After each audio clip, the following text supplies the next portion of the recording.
계신 하나님의 말씀 누가복음 19장 1절에서 10절까지 말씀입니다.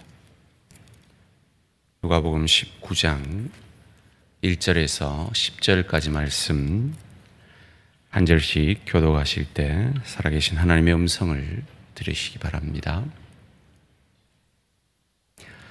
예수께서 여리고로 들어가 지나가시더라.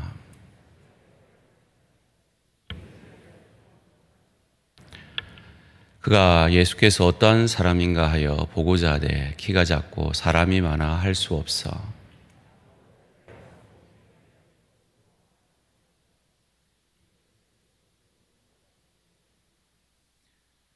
예수께서 그곳에 이르사 쳐다보시고 이르시되 삭개오야 속히 내려오라 내가 오늘 내 집에 유하여야 하겠다 하시니 무사람이 보고 수근거려 이르되 저가 죄인의 집에 유하러 들어갔도다 하더라.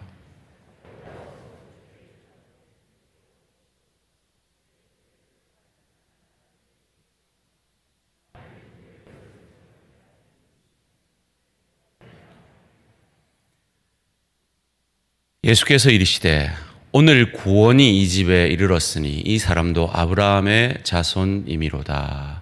인자가 온 것은 잃어버린 자를 찾아 구원하려 함이니라. 아멘. 이 시간 우리 석강도 선생님 나오셔서 회복을 위해 오신 예수님이라는 제목으로 말씀 전해 주실 때 큰 은혜 되시기 바랍니다.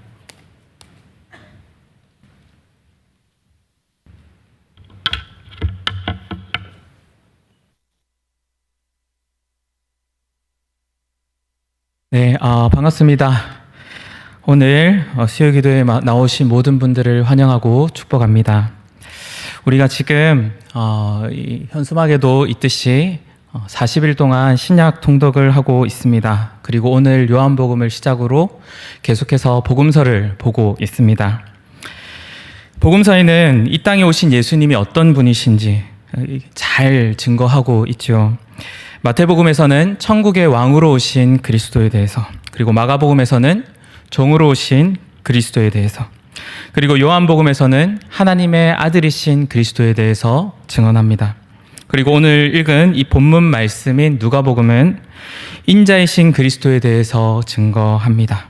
이 인자라는 말의 이 표면상의 의미는 사람의 아들입니다. 예수님의 신성도 있지만 예수님의 인성에 대해서 특별히 아주 자세하게 잘 나타내 있는 말씀이 이 누가복음 말씀입니다. 또한 이 인자라는 말은 단순히 사람의 아들이라는 뜻만이 아니라 메시아 그리고 그리스도라는 의미도 똑같이 동일하게 쓸 수가 있습니다. 이 네 복음서만으로 예수님에 대해서 전부 다 알 수 있다. 이것은 한계가 있지만 그럼에도 성령의 감동에 의해 기록된 이 네 복음서에 의해 친히 나타내 보이시는 예수님의 모습을 우리가 볼 수 있게 됩니다. 예수님이 어떤 분이신지, 왜 이 땅에 오셨고 또 무엇을 하셨고 왜 죽으셨는지, 또 부활하시고 승천까지 예수님의 이 발자취를 따라서 예수님께 우리의 시선을 고정하도록 만듭니다. 그래서 가장 익숙하고 또 가장 많이 읽기도 한 말씀이 바로 이 복음서인 동시에 또 읽을 때마다 가장 설레게 하는 말씀이 이 복음서인 줄 압니다. 특별히 오늘 본문 말씀인 누가복음은 유대인뿐만 아니라 이방인도 구속 사역 가운데, 구원의 계획 가운데 포함된다는 것과 또 사회적 약자에 대한 그 관심이 강조되는 말씀이 또 이 누가복음의 특징이라고 할 수가 있겠습니다. 또한 다른 복음서에 나타나지 않는 예수님의 비유가 대단히 많이 등장하는데요. 흔히 탕자 비유라고 불리는 이 비유, 그리고 부자와 나사로 이야기 등이 이 비유에 속합니다. 이러한 비유를 통해서 역시 예수님이 누구이신지, 또 예수님이 어떤 인자이신지, 어떤 메시아인지를 밀접하게 볼 수가 있습니다. 오늘 읽은 말씀은 삭개오를 만난 예수님에 관한 본문입니다. 이 본문 내용 역시 누가복음에서만 나타나는 내용입니다. 수요기도에 나오신 여기 앉아 계신 모든 성도분들 중에서 삭개오에 대해서 모르시는 분은 아마 없으리라 생각됩니다. 오늘 본문 말씀을 가지고 회복을 위해 오신 예수님이라는 이 제목으로 크게 세 가지를 살펴보고 말씀을 나누고자 합니다. 내용적으로는 너무나 익숙한 이 말씀이지만 지금 이 시간 날마다 변함없이 우리에게 풍성한 은혜를 베풀어 주시는 주님께서 하나님의 사랑과 은혜를 또 새롭게 깨닫게 해주시는 그 시간이 되기를 간절히 소망합니다. 오늘 회복을 위해 예수님께서 어떤 회복을 위해서 오셨습니까? 첫 번째입니다. 우리의 신분을 회복하러 오셨습니다. 오늘 읽은 본문 1절 말씀을 보시면 예수님께서는 여리고로 들어 지나가셨다 그렇게 말씀합니다. 예수님께서는 지금 예루살렘으로 가시고 있는 그 길 중에 있습니다. 그 가운데 잠시 여리고라는 이 지방에 들리신 것입니다. 왜 그렇습니까? 이어진 2절 말씀입니다. 삭개오라 이름하는 사람을 만나기 위해서였습니다. 이 삭개오라는 사람의 이 이름의 뜻은 깨끗한 자, 의로운 자라는 이 이름의 뜻을 가지고 있습니다. 그런데 이 삭개오가 어떤 사람이라고 이어지는 말씀 가운데 나타납니까? 세리장이었고 또 부자였다라고 그렇게 말씀합니다. 우리가 너무나 잘 아는 이 세리라는 사람이 어떤 사람입니까? 죄인이며 의롭지 못한 사람이라고 많은 사람들에게 손가락질 받는 사람이 바로 이 세리입니다. 때문에 앞선 누가복음 18장 말씀에서는 성전에서 기도하는 이 바리새인이 의롭다고 생각하는 자신과 비교한 대상이 바로 이 세리였습니다. 왜냐하면 가장 의롭지 못한 대표적인 인물이 세리였기 때문에 세리를 비난함으로써 자신이 더욱 도드라질 수 있기 때문입니다. 그렇다면 왜 세리가 의롭지 못하다라고 그렇게 칭함을 받았습니까? 당시 시대의 배경을 잠시 살펴볼 필요가 있습니다. 당시 이스라엘을 속국으로 두고 있었던 로마는 재정적으로 좀 어려움들이 있었습니다. 이 부족한 이 재정을 효과적으로 충당하기 위해서 세금을 징수할 수 있는 세금 징수권을 만들어서 5년마다 경매에 내붙이게 됩니다. 당연히 이 경매에서 최고가를 낸 사람이 그 권한을 가지게 되었겠죠. 이들은 다시 자신이 속한 그 지방의 사람들을 실무자로 고용해서 세금을 거두어들이는 일을 하게 됩니다. 이렇게 고용된 징수원이 바로 우리가 방금 살펴보았던 세리입니다. 로마는 일정에게 세금만 바치면 이 세리가 자기 마음대로 이 세금을 거둔다 해도 문제를 삼지 않습니다. 힘들게 산 이 세금 징수권이 있는데 정당하게 로마에서 요구하는 만큼만 세금을 징수했으리 만무하지요. 누가복음 3장에서는 세례 요한에게 세례를 받으러 온 많은 사람들이 있는데 그 가운데 세리들도 있었습니다. 이에 세례 요한은 다음과 같이 말합니다. 누가복음 3장 12절에서 13절까지 말씀입니다. 세리들도 세례를 받고자 하여 와서 이르되 선생이여 우리는 무엇을 하리이까 하매 이르되 부과된 것 외에는 거두지 말라 하고 세리들의 이 부당한 세금 징수가 대단히 자연스러웠던 상황 가운데 있었던 것입니다. 유대인들이 합법적 도둑인 이 세리를 증오하는 것은 그렇기 때문에 대단히 당연한 현상이었습니다. 오늘 말씀에 나타난 삭개오의 직책인 세리장은 바로 이 세금 징수권을 사서 자신의 밑에 많은 세리들을 두고 세금을 징수했던 사람입니다. 삭개오가 정말로 의롭지 않은 부당한 일을 했는지 안 했는지 정확하게 말씀에서 기록하고 있지는 않지만 뒤이어 부자였다라는 이 말씀을 비추어 볼 때에 이 삭개오라는 이름의 뜻과는 반대로 깨끗하지 않은 자, 의롭지 않은 자였음을 우리는 말씀을 통해서 볼 수가 있습니다. 예수님께서는 이 삭개오를 만나기 위해 여리고를 오셨습니다. 그리고 그를 찾아 그의 앞에 서셨고 삭개오의 이름을 친히 불러주셨습니다. 그러자 삭개오는 예수님을 보기 위해 올라갔던 이 나무에서 급히 내려와 즐거워하였습니다. 그리고 예수님께서는 그에게 구원을 선포하십니다. 오늘 본문 9절에서 10절까지 말씀입니다. 예수께서 이르시되 오늘 구원이 이 집에 이르렀으니 이 사람도 아브라함의 자손이미로다. 인자가 온 것은 잃어버린 자를 찾아 구원하려 함이니라. 삭개오가 왜 자신의 집에 거하시겠다 그 하는 예수님의 말씀에 너무나 즐겁게 이렇게 반응을 했겠습니까? 이 많은 사람들 중에 자기를 쳐다보았고 자신의 지위가 어떤지를 알아본 그 인정 때문에 이렇게 즐거워하였을까요? 이어지는 9절에서 삭개오의 고백은 자신의 죄를 고백하고 하나님의 말씀에 비추어서 자신의 의롭지 못한 모든 행위로부터 돌이키겠다라는 선포를 하는 것을 말씀 가운데 우리는 보게 됩니다. 예수님과 둘만 있었던 상황이 아니었고 그 선언을 들었던 많은 사람들이 있었습니다. 그렇다면 무엇 때문에 그가 그렇게 즐겁게 예수님을 영접했습니까? 비록 자신이 부와 지위가 있었지만 그 어느 것으로도 채울 수 없었던 내면의 갈망, 오직 하나님만 채우실 수 있는 그 빈 공간에 예수님께서 찾아오셨기 때문입니다. 이 같은 인물은 복음서 가운데 대단히 많이 나타납니다. 대표적으로 니고데모라는 사람일 것입니다. 자신의 이름과 달리 그저 인생을 열심히 살고자 한 것인데 내 자신을 돌이켜보니 너무나 더럽고 추악해서 거룩하신 예수님께 차마 앞으로 갈 수 없는데도 불구하고 예수님께서는 그를 찾아오셨고 그의 앞에 서셨고 그의 이름을 친히 불러주셨습니다. 나아가 그와 함께 더불어 먹겠다라고 그렇게 말씀하셨기 때문입니다. 아무리 사람들이 손가락질을 하며 소망이 없다고 말하는 이가 있다 해도 이를 깨끗하게 하시기 위해 바로 우리 주님께서 이 땅에 오셨습니다. 누구든 그렇기 때문에 예수 그리스도 안에서 진정으로 깨끗한 자, 의롭다 인정받는 신분이 될 수가 있습니다. 우리는 본래 하나님께서 선하게 지으신 존재들입니다. 그러나 죄로 인해서 어떻게 되었습니까? 더럽고 추악하고 우리 힘으로 안간 힘을 써도 우리 스스로를 깨끗하게 만들 수가 없는 존재입니다. 마치 삭개오의 이름과 같이 말입니다. 그런데 예수님께서 어떻게 오셨습니까? 우리를 깨끗한 자, 의로운 자라고 불러주시기 위해서, 의로운 자라고 칭함해 주시기 위해서 이 땅 가운데 오셨습니다. 바로 예수님께서 오신 것은 이러한 우리의 신분을 회복시키시기 위해서입니다. 두 번째로 예수님께서는 우리의 삶과 관계를 회복시키시기 위해 오신 분입니다.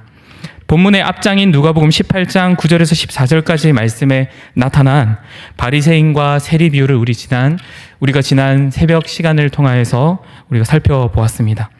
이 말씀은 오늘 본문과 같이 세리가 주요 인물로 등장하는 본문 말씀입니다. 바리새인과 세리의 비유에서 진정한 기도, 진정한 회개를 말씀을 통해서 우리는 보았습니다. 진정한 회개가 무엇이었습니까? 자기를 의롭다고 믿고 다른 사람을 멸시하는 이들을 상징하는 그 바리새인들과 달리 자신의 죄에 물든 더러운 삶을 돌이켜보면서 생각만 해도 부끄럽고 두려워서 누가복음 18장 13절 말씀에 이렇게 고백하지요.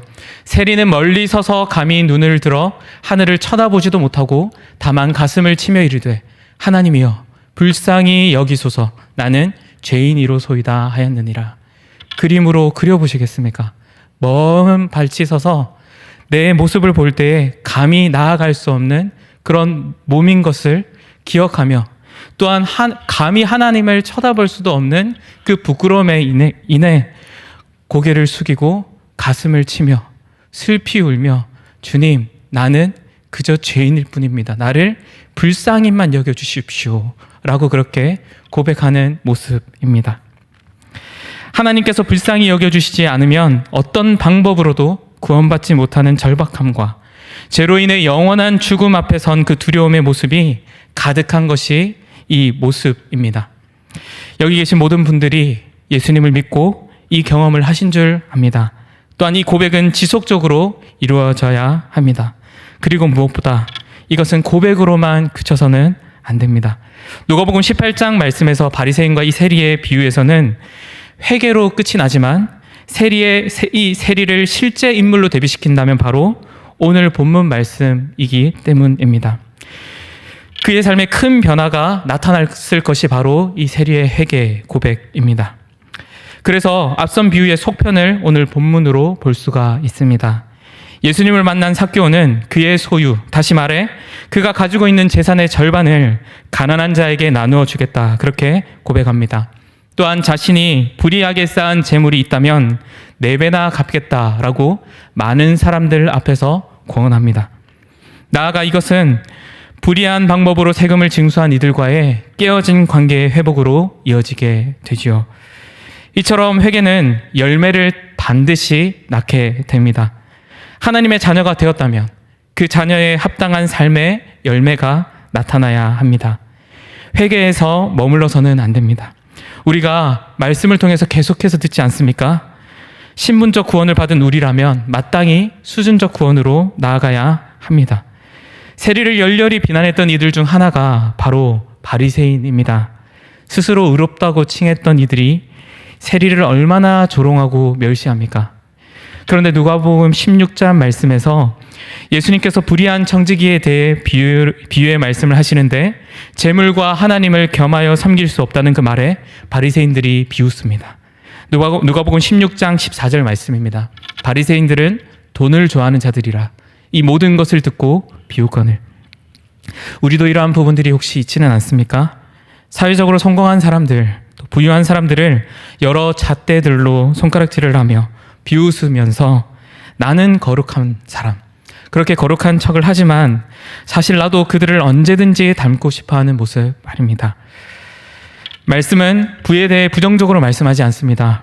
다만 복음으로 변화된 자, 다시 말해 예수님에 의해 회복된 자, 새 사람이 된 자는 반드시 그 열매가 맺어진다라고 말씀합니다. 여러 관점들, 세상을 바라보는 관점들에 변화가 생기는 것입니다. 이 가운데 물질관에 대해서도 큰 변화가 나타남을 오늘 말씀 가운데 볼 수가 있습니다. 비단 물질관뿐만 아니라 모든 삶의 열매에서도 본래 지음받은 모습 그대로 하나님 자녀다운 모습의 그 회복을 위해 예수님께서 오셨습니다. 마지막으로 오늘 말씀 가운데 예수님은 참 기쁨과 위로의 주인이심을 보여주시기 위해 이 땅에 오신 분입니다. 예수님을 만난 삭개오는 비교적 싱겁게 자신의 부를 기꺼이 내려놓는 것 같습니다. 세리장으로서 적지 않았을 그의 나이와 지위를 볼 때에 많은 사람들 앞에서의 그의 고백은 일시적 감정에 의한 그 충동은 아니었을 것입니다. 그가 선언한 내용은 거의 전 재산을 내놓을 만한 큰 것이었습니다. 어떻게 그럴 수 있었습니까? 그 어떤 물질보다도 어떤 지위보다도 예수님의 오심보다 큰 기쁨과 위로를 가져다 주지 못했기 때문입니다. 예수님을 믿는 그 기쁨이 어떤 것보다도 크고 귀했기 때문입니다. 시대의 흐름을 알기 위해서 종종 서점에서 베스트셀러 목록을 보고는 합니다. 과거에는 자기 자신을 개발하는 책들, 자기 개발이라 불리는 그런 책들이 많이 팔렸습니다. 그러다가 얼마 전까지는 위로에 관한 책들이 대단히 많이 사람들이 찾는 책들이었습니다. 그런데 지금 현재 베스트셀러가 어떤 것들인 줄 아십니까? 1위에서 10위까지 코로나로 인한 시대 변화 흐름에 관한 책 한두 권 정도를 제외하고는 전부 주식책입니다. 주식이 좋다, 나쁘다 그것이 아니라 이전에는 자기 고민, 성찰에 대한 책들이 많았지만 다시 말해 어떻게 살 것인가에 대한 그런 고민이 많았다면 이제는 무엇을 어떻게 살 것인가에 대한 그런 고민이 많아진 지금입니다.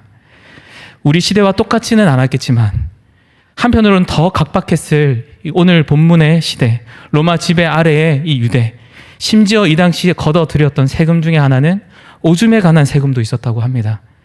그런데 이 삭개오는 예수님을 만나고 나서 자기 전 재산의 절반을, 거의 전 재산 모두를 가난한 자에게 그리고 부당한 이익을 거둔 자에게 주겠다, 그렇게 고백을 합니다. 그냥을 읽으면 모르겠지만 어떻게 이것이 가능했을까요? 바꿔 말하면 예수님을 믿는데 그 기쁨이 너무나 컸기 때문입니다. 예수님께서 주시는 그 위로가 어떤 것이 가져다 주는 그 위로보다 너무나 컸기 때문입니다. 주식에 대해 쉽게 제가 하지 않아서 말할 수 있는지 모릅니다. 크리스천들도 삶이 각박하고 힘들어지니까 세상 사람들과 똑같은 것에 대해 관심을 많이 갖고 있는 현실입니다. 우리나라 전체가 관심을 갖고 있는 상황 가운데 있습니다. 이 가운데 오늘 말씀을 통해서 우리에게 주시는 말씀은 우리에게 예수님은 어느 정도의 기쁨과 위로가 되십니까? 라는 말씀입니다. 누가복음은 아주 독특한 구조를 가집니다. 예수님의 어린 시절, 그리고 갈릴리에서의 사역과 제자들을 부르신, 그리고 예수님께서 예루살렘으로 가시는 길 가운데 설교와 비유에 말씀하시는 것들, 그리고 마지막으로 예수님께서 죽음과 부활에 관한 그 말씀으로 이어지게 됩니다. 예수님의 유년기, 그리고 예수님께서 갈릴리의 사역, 그리고 제자들을 부르심, 그리고 예루살렘으로 가는 길 가운데 예수님께서 수많은 비유와 설교들, 그리고 예루살렘에 도착하셔서 십자가 사역과 부활과 승천하심, 이것이 바로 누가복음의 이 구조입니다. 그 가운데 누가복음의 큰 비중을 차지하는 것이 오늘 본문에 해당되는 누가복음 9장 51절에서 19장 27절까지의 말씀입니다. 이 부분은 바로 예루살렘으로 여행을 하시는 가운데 하신 설교와 비유들입니다. 인자이신 예수님, 사람의 몸으로 입고 이 땅에 오신 예수님께서 왜 우리와 함께 하시며 같이 길을 걸으시고 같이 먹고 같이 자고 가르치시고 고치시고 함께 울고 함께 즐거워하셨습니까?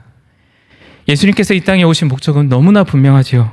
십자가에서 모든 사람의 죄를 위해 죽으시고 부활하셔서 그를 믿는 모든 이들의 죄를 대속하시기 위해서입니다. 그렇다면 그냥 예수님께서 굳이 우리와 함께 하시지 않고 바로 잡히셔서 십자가에 못 박혀 죽으시고 부활하시고 여러 사람들에게 자신을 드러내신 후에 승천하시면 되지 않았을까요? 우리와 머무시며 우리와 함께 하시며 친히 하나님이신 우리 주님께서 굳이 그렇게 하신 이유가 무엇입니까? 오늘 본문 10절 말씀을 한 번 더 읽겠습니다. 인자가 온 것은 잃어버린 자를 찾아 구원하려 함이니라. 오늘 본문 말씀은 삭개오가 예수님을 찾은 것이 아니라 예수님께서 삭개오를 찾으신 것입니다. 우리를 찾아 이 땅에 오셨습니다. 이는 예수님만 주실 수 있는 참 기쁨, 참 위로, 진정한 기쁨, 진정한 위로를 우리가 너무나 절실하게 필요한 자들임을 아셨기 때문입니다. 요한복음 14장 27절 말씀에 이렇게 말씀합니다. 평안을 너희에게 끼치노니 곧 나의 평안을 너희에게 주노라. 내가 너희에게 주는 것은 세상이 주는 것과 같이 아니하니라. 너희는 마음에 근심하지 말고 두려워하지도 말라. 아멘. 예수님께서 우리와 함께 하신 이유는 우리와 함께 동행하시면서 세상이 줄 수 없는 참 평안, 세상이 줄 수 없는 진정한 기쁨, 세상이 줄 수 없는 진정한 위로를 주시기 위해서, 깨닫게 하시기 위해서, 너무나 필요한 우리에게 공급해 주시기 위해서 함께 먹고 함께 자고 함께 웃고 함께 우신 것입니다. 말씀을 정리하고자 합니다. 예수님께서 우리의 신분을 회복시키기 위해 이 땅 가운데 오셨음을 오늘 말씀을 통해서 보게 되었습니다. 우리는 본래 깨끗한 자들이어야 합니다. 본래 우리는 의로운 자여야만 합니다. 죄로 인해 변질된 우리를 본래의 모습대로, 본래의 신분대로 깨끗하게 하시기 위해 바로 우리 주님께서 이 땅에 오셨습니다. 그리고 이렇게 깨끗하게 된 자들은 어떻게 되어야 합니까? 반드시 삶의 열매가 맺어져야 합니다. 이 열매를 통하여서 우리의 삶이 회복되고 나아가 어그러지고 깨어졌던 관계 역시 회복되게 됩니다. 바로 이러한 회복을 위해서 우리 주님께서 이 땅에 오셨습니다. 끝으로 참 기쁨과 위로의 주인이 누구이신지를 보여주시기 위해서 예수님께서 이 땅 가운데 오셨습니다. 지난 3월 1일 날 그 EBS 공영 방송을 통해서 한 이 프로를 보게 되었습니다. 그 가운데 2021년 한국에서 가장 존경받는 기업에서 18년 연속으로 산업부문 1위에 선정된 기업이 있는데요. 이 기업의 회장에 대한 그런 일대기가 이 공영 방송에 나왔습니다. 어떻게 무엇 때문에 이 기업이 18년 동안 연속으로 한국에서 가장 존경받는 기업 1위를 지킬 수 있었을까요?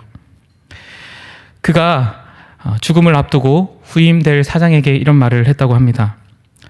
난 사실 세상에 대한 미련이 없네. 다만 하나님이 나에게 맡겨주신 것들을 관리해야 하는 청지기로서 아직 할 일이 남아있어 좀 더 세상에 있는 것뿐일세. 그는 미국에서 이미 성공을 했습니다. 많은 부를 가졌습니다. 그런데 그 불을 잠깐 내려놓고 한국으로 들어오게 됩니다. 한국에서 선한 사람으로서, 하나님의 선한 청지기로서 무슨 일을 할까 고민을 하며 하나 둘 일을 하게 됩니다.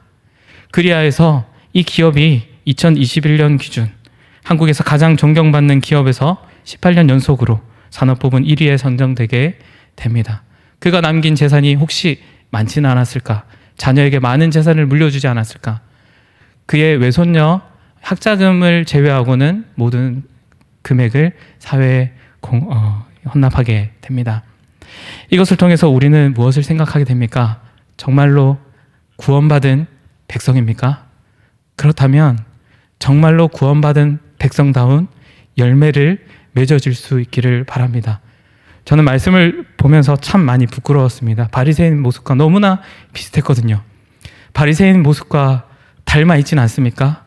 저들을 부러워하면서도 손가락질을 하며 언제든 저 모습, 저 위치가 될 수만 있다면 나도 그것을 쟁취하고자 하는 그런 마음이 있으면서 거룩한 척하는 그런 모습이 있지는 않습니까?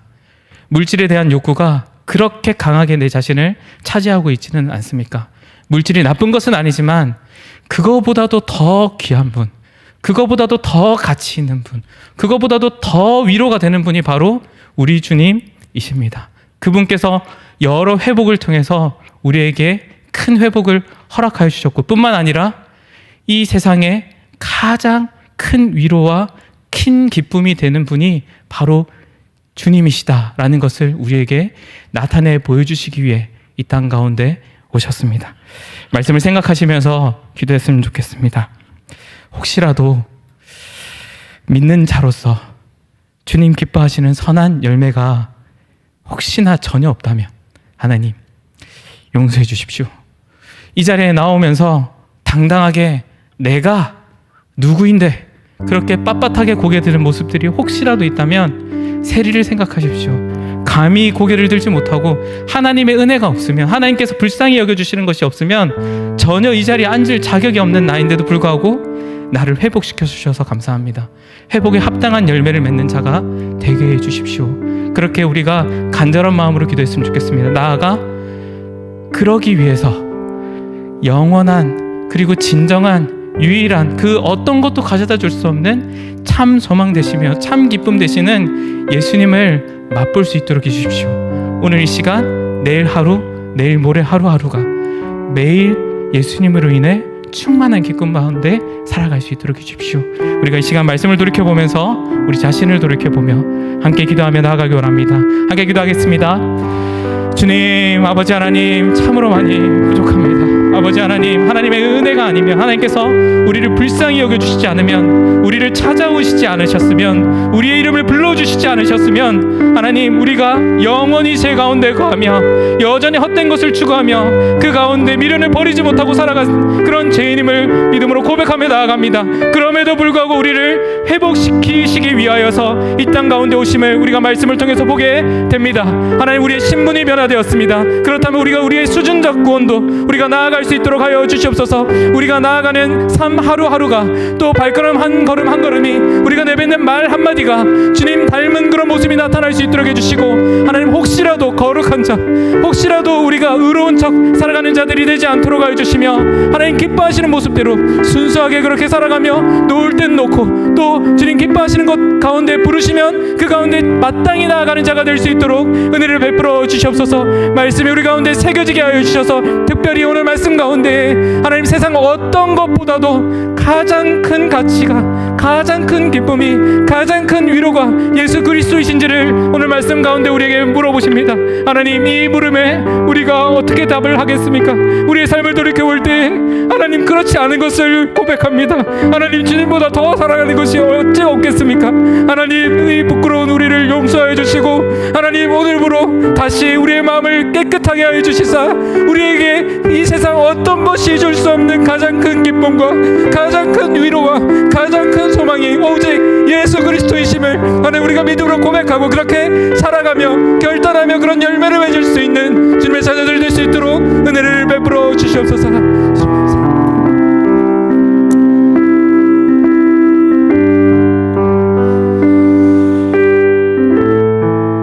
믿음으로 함께 고백하겠습니다. 내 구주 예수를, 내 구주 예수를 더욱 사랑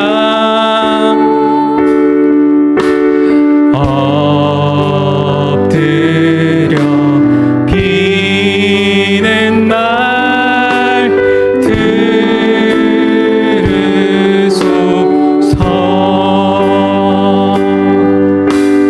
내 진정 소원이 내 구주 예수를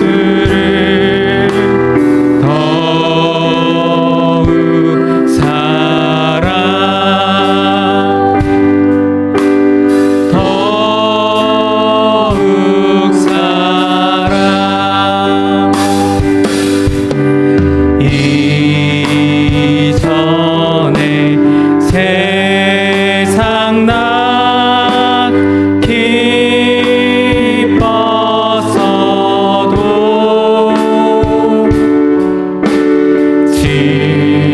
지금 내 기쁨은 오직 예수. 다만 내 비는 말 내 구주 예수를 더욱 사랑 더욱. 2절 우리 한 번 더 믿음으로 고백합시다. 이전에 세상 나 이전에 세상 난 기뻤어도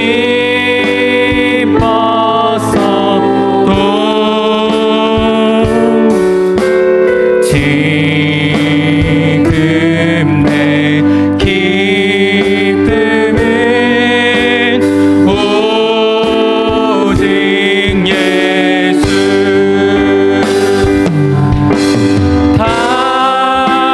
다만 내 비는 말 내 구주 예수를 더욱 사랑 더욱 사랑.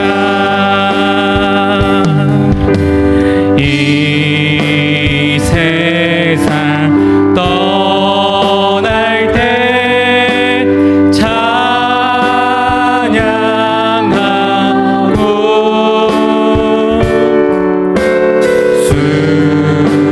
숨질 때 하는 말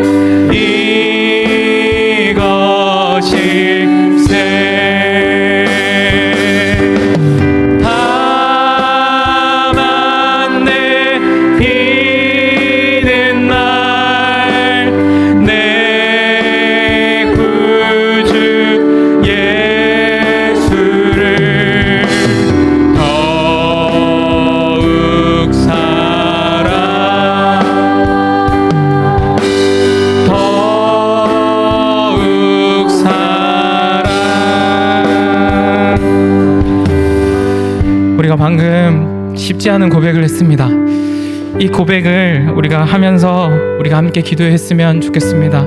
먼저 이 시간 함께 기도해 주시기를 소망하는 것은 주님의 말씀을, 거룩하신 그 말씀을 감히 담는 그 그릇되는 주님의 종들을 위해서 기도해 주시기를 부탁드립니다.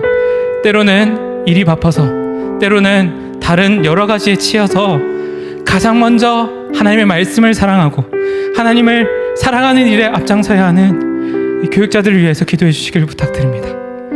하나님을 더 어떤 것보다도 사랑하는 자들이 되게 해주십시오. 하나님의 말씀을 이 시대 가운데 다른 어떤 것보다도 가장 가치 있게, 가장 존귀하게 여기는 자들이 되게 해주십시오. 그래서 하나님 말씀이 혹시라도 변질되는 일이 생기지 않도록 말씀 맡은 자들을 위하여서 함께 기도해 주시기를 부탁드립니다. 나아가 말씀 맡은 자들뿐만 아니라 우리 모두에게 허락하여 주신 그 말씀인 줄 알고 우리 자신도 여기 모인 모든 주님의 자녀들 역시 하나님의 말씀을, 예수님을 가장 가치 있는 자, 가장 존귀한 자로 여길 수 있는 그런 우리가 되게 해주십시오. 그래서 주님의 몸된 이 교회를 통하여서 여러 선한 영향력들이 끼쳐나갈 수 있도록 해주시고 예수님의 이름이 조롱받는 일들이 생기지 않도록 해주시며 교회를 통해서 주님의 귀한 열매들이 맺어질 수 있도록 해주십시오 라는 그런 마음 담아서 이 시간 교육자들을 위하여서 그리고 우리 자신들을 위하여서 교회를 위하여서 함께 기도하시고 또 개인의 기도의 제목들을 가지며 기도하시다가 자유하시길 바랍니다. 함께 기도하겠습니다. 아버지 하나님, 이 시간 간구하며 나아갑니다. 아버지 하나님, 주님의 말씀을 맡은 자들 주님 불쌍히 여겨주시옵소서, 긍휼히 여겨주시옵소서. 아버지 특별히 불쌍히 여겨주시옵소서. 하나님, 우리가 살아가면서 여러 우리가 방해되는 것들이 많이 있습니다. 하나님, 때로는 살기에 갑박하여서, 때로는 먹는 것에 의하여서, 때로는 다른 물질적인 것으로 인하여서 하나님 말씀보다 그것을 더 사랑하는 그런 참 비참한 모습을 보게 됩니다. 주님, 우리를 불쌍히 여겨주시사 하나님의 말씀을 가장 귀하게 여기고 가장 가치 있게 여기며 주님을 그 어떤 것보다도 가장 고귀하게 여기며 사랑할 수 있는 주님의 자녀를 될 수 있도록 하여 주시옵소서. 그리하여서 주님의 그 거룩하신 말씀이 혹시라도 변질되는 일이 생기지 않도록 주님의 모든 말씀 맡은 자들을